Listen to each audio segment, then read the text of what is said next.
जाता था, लेकिन बाज दफा संदूक में हनूत शुदा परिंदों के जिस्म भी रखे जाते थे। संदूक को बंद करने के बाद इस संदूक पे मरने वाले शख्स की तस्वीर बना दी जाती थी। संदूक को मुख्तलिफ रंगों से सजा दिया जाता था। मिस्र के लोग अपने मरने वाले बादशाह की लाश को एक खास कमरे में दफन किया करते थे।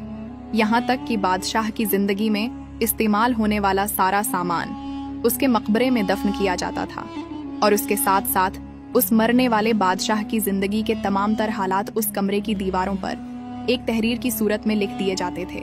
ये सब कुछ मिस्र की कौम इस वजह से करती थी क्योंकि उनका अकीदा था कि मरने वाले ये लोग दोबारा इस दुनिया में आएंगे।